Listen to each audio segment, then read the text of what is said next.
Vino Sud Radio a le plaisir d'accueillir Jérôme Chaublet, propriétaire du domaine des Herbauges. Bonjour Jérôme. Bonjour à tous. Racontez-nous un mot sur l'historique du vignoble.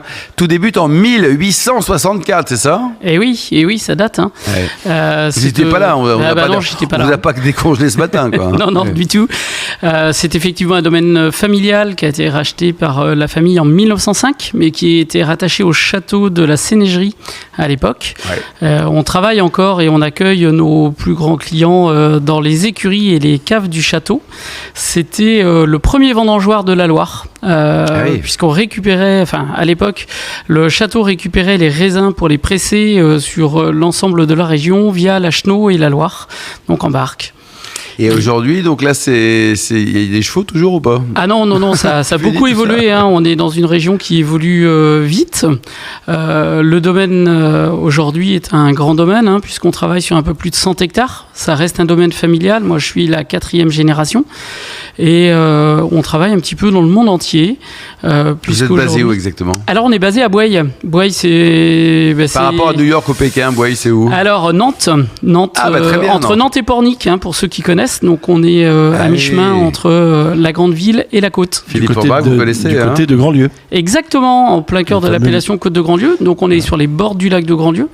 Donc, sur l'appellation Muscadet Côte de Grandlieu, qui est la plus petite et la plus récente appellation des muscadets. Oui, ça, c'est à découvrir. Alors, racontez-nous, tiens, Philippe, ce classement des muscadets. Les crus du muscadet. Les crus du muscadet, pas très loin de Pornic, avec le château de Barbe-Bleue, non ? Gorge, Valette, Clisson, etc.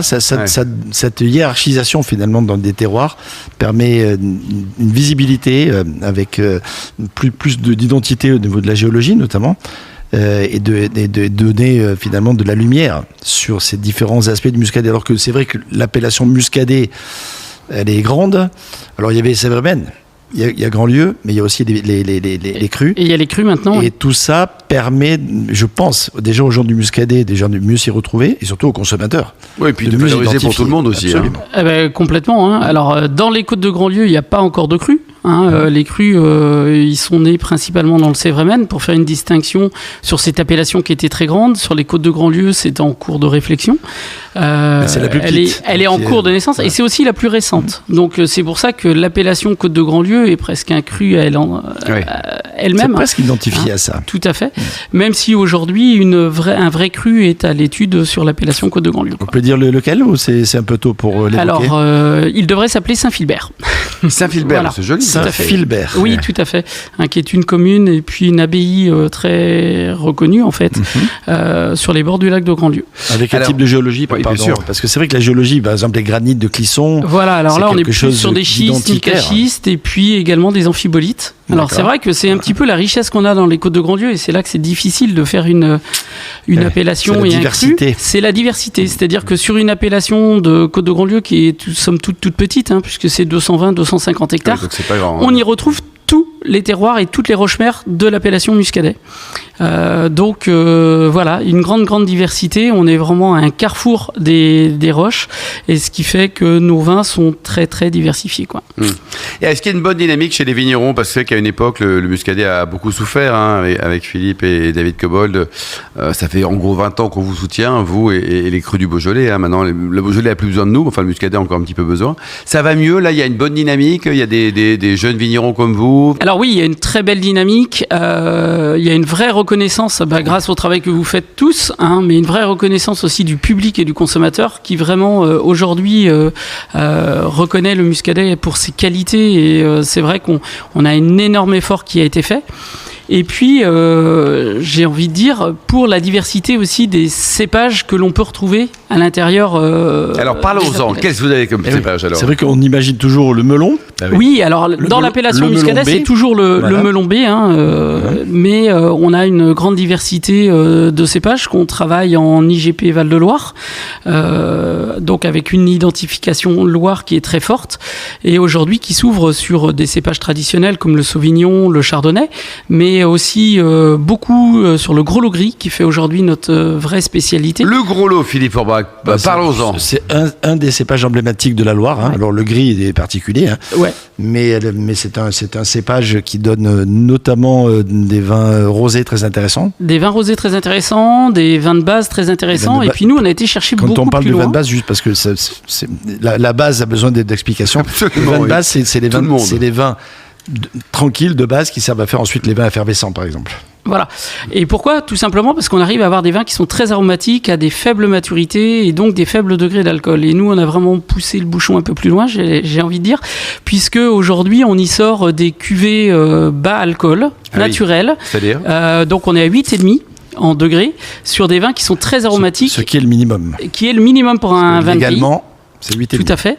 Et on sort des vins qui sont très aromatiques, très bien équilibrés, parce qu'on n'est pas sur des désalcoolisations. C'est vraiment un process qu'on a mis en place. C'est naturel. Hein. C'est naturel. Donc un itinéraire technique très particulier dans le vignoble, puis en cave, avec une vinification particulière, qui nous permet d'avoir un vin très aromatique. Et aujourd'hui, on ne sait même pas que c'est un bas degré d'alcool. On ne se rend pas compte.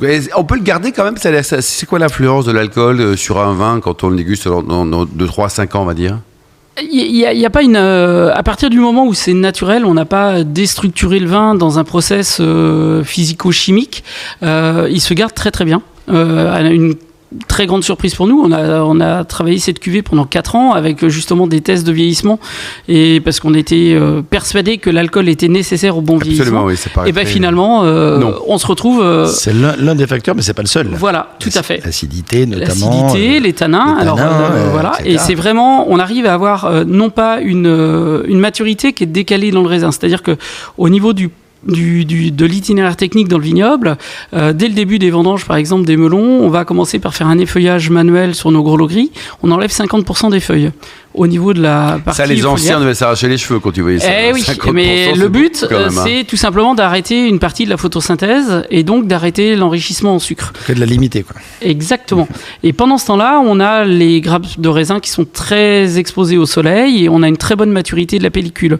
Et c'est un aspect qu'on a dans le gros lot gris, c'est que toute la partie aromatique du fruit et du raisin se trouve dans la pellicule. La gamme de prix, ça va de combien, Jérôme ? Nous, on est sur des vins plaisir, pas très chers. Ça commence à 5 € jusqu'à 9,50 €. Philippe Forbach, c'est donné. Hein.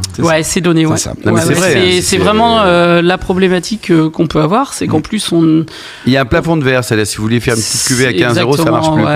Mais tout de suite on écroule les volumes. C'est-à-dire que la cuvée à 15 €, c'est pour vendre 24 bouteilles chez un restaurateur. Nous, sur le domaine, on produit 650, 700 000 bouteilles. On accompagne un certain nombre de vignerons avec. Qu'est-ce que vous avez comme rendement aujourd'hui à peu près ? Le rendement est de 55 hectos, mais sur les 9 dernières années, on a perdu entre 50 et 80% de notre récolte 7 fois. Alors, sur des grands muscadets comme les vôtres, avec un rapport qualité-prix, Philippe, qui est juste remarquable, qu'est-ce qu'on peut imaginer comme type de gastronomie ? Alors, on va oublier les huîtres, hein, ça on va les laisser pour les Parisiens, mais les vrais amateurs de gastronomie, parce que vous créez des muscadets de gastronomie. Monsieur Marty, je suis un dingue d'huîtres. Alors, on se fait toujours plaisir quand même avec les produits de la mer, mais évidemment, on va sortir des fruits de mer avec des poissons qui vont être travaillés avec des sauces blanches un petit peu crémeuses. Un beurre blanc. Des beurres blancs, évidemment, le beurre nantais, tout ce qui va être un petit peu crémeux et qui va apporter de l'onctuosité, parce qu'en fait, on a des vins aussi qui vieillissent très bien avec ces petites notes. Non, mais c'est très important. Tout à fait. Ce que vous dites... Le muscadet, c'est pas qu'un vin primeur. Non, alors ça peut être, mais c'est 3 à 5 ans. Mais c'est ça qui est génial avec le muscadet, c'est-à-dire que vous pouvez le boire tout de suite, il est hyper agréable et le faire. Et les fromages, ça fonctionne ou pas Ça fonctionne très bien, comme les volailles, toutes les viandes blanches. Qu'est-ce que vous avez comme fromage qui fonctionne bien ? Le curé nantais. Le curé nantais, mais aussi tous les chèvres, les fromages de brebis, et puis tout un tas de fromages à pâte molle en fait. Bon, vous avez un site internet, une adresse pour vous retrouver, Jérôme Choblet ? Tout à fait. Eh bien, le site c'est simple, www.jeromechoblet.com. Bon, allez, super. Et on peut venir vous voir, c'est-à-dire que vous ouvrez la porte quand on tape ou pas ? Malheureusement, c'est que sur rendez-vous. Nous, on travaille, on fait 90% d'export. Donc, allez, on n'est pas très présent. Si on téléphone, localement. On peut venir vous voir. Exactement, avec plaisir. Merci beaucoup, Jérôme, ainsi que Philippe Forbach.